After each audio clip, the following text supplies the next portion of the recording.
అంబేద్కర్ కోనసీమ జిల్లా పి గన్నవరం మండలంలో కశ్మీర్ ఉగ్రదాడికి నిరసనగా పి గన్నవరం త్రీకోట్ జంక్షన్లో కూటమి నాయకులు క్రొవ్వొత్తులతో ర్యాలీ నిర్వహించారు.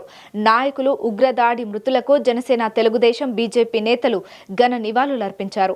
బైసరంలో టూరిస్టులపై దాడికి పాల్పడిన ఉగ్రవాదులను కఠినంగా శిక్షించాలని డిమాండ్ చేశారు. ఈ సందర్భంగా బీజేపీ మాజీ ఎమ్మెల్యే అయ్యాజీ వేమ ఇది చాలా దారుణమన్నారు. ఏ మతం అని అడిగి మరీ కాల్చి చంపడం విషాదకరమన్నారు. కూటమి ప్రభుత్వం ఈ విషాద చర్య కారకులకు తగిన శిక్షను వేస్తుందని తెలియజేశారు.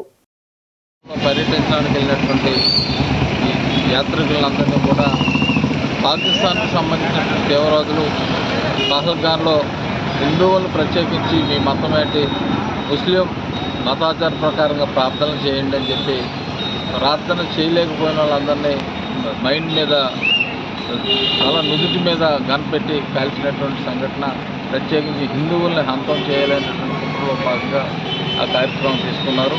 అది పహల్గాన్లో మరి అక్కడ ఉన్నటువంటి కాశ్మీర్లో ఉన్నటువంటి ప్రభుత్వం ఉమర్ అబ్దుల్లా ప్రభుత్వం అధికారంలోకి వచ్చిన తర్వాత కాశ్మీర్ ప్రాంతంలో తీవ్రవాదులకి అంతగా మారినటువంటి దుస్థితి ఈ దేశంలో కనపడుతుంది. ఆ దుర్మార్గులు చేసినటువంటి దుర్మార్గాన్ని ఖండిస్తూ కొవ్వొత్తులతో ఇక్కడ ర్యాలీగా వచ్చి ఈ డాక్టర్ బిఆర్ అంబేద్కర్ స్టాట్యూ దగ్గర నిరసన తెలియజేయడం జరుగుతుంది.